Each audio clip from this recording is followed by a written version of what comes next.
Friends, പുതിയൊരു വീഡിയോയിലേക്ക് സ്വാഗതം. അപ്പോൾ ഇന്ന് നമുക്ക് ചക്കക്കുരു കൊണ്ട് ഒരു കറി ഉണ്ടാക്കിയാലോ. അതിന് വേണ്ടിയിട്ട് ചക്കക്കുരൊക്കെ തൊലി കളഞ്ഞെടുത്തിട്ടുണ്ട്. എന്നിട്ട് ഒരു കുക്കറിൽ ഇട്ട് കൊടുത്തതിന് ശേഷം അതിലേക്ക് സവാള ചെറിയ കഷ്ണങ്ങളാക്കി ഇട്ട് കൊടുക്കുക, പച്ചമുളക്, തക്കാളി അതും ചെറിയ കഷ്ണങ്ങളാക്കി ഇട്ട് കൊടുക്കുക. എന്നിട്ട് അതിലേക്ക് മഞ്ഞൾപ്പൊടി, മുളകും പൊടി ചേർത്ത് കൊടുക്കുക, ആവശ്യത്തിന് ഉപ്പ് ചേർത്ത് കൊടുക്കുക. എന്നിട്ട് വെള്ളം ചേർത്ത് കൊടുക്കുക. വെള്ളം കുറച്ചധികം ചേർക്കണം, കാരണം ചക്കക്കുരുവിന് എത്ര വേവുണ്ട് എന്നുള്ളത് നമുക്കറിയില്ലല്ലോ. എന്നിട്ട് അടച്ച് വെച്ചിട്ട് ഒരു 4 വിസിൽ വരുന്നത് വരെ വേവിച്ചെടുക്കുക.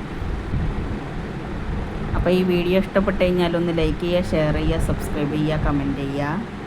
എൻ്റെ ഇൻസ്റ്റാഗ്രാം ID കൂടി ഫോളോ ചെയ്ത് സപ്പോർട്ട് ചെയ്യുക. അപ്പോൾ അത് നന്നായിട്ട് തന്നെ വെന്ത് റെഡിയായി കിട്ടിയിട്ടുണ്ട്. എന്നിട്ട് അതിലേക്ക് കടുക് വറുത്ത് ഒഴിച്ചിട്ടുണ്ട് കേട്ടോ.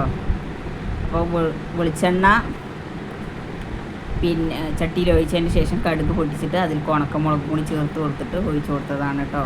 പിന്നെ അതിൻ്റെ ശേഷം ഞാൻ ചോറ് കഴിച്ചു. അടിപൊളി ടേസ്റ്റായിരുന്നു കേട്ടോ അത്. അപ്പോൾ ഇങ്ങനെ എല്ലാവരും ഒന്ന് ചെയ്ത് നോക്കുക.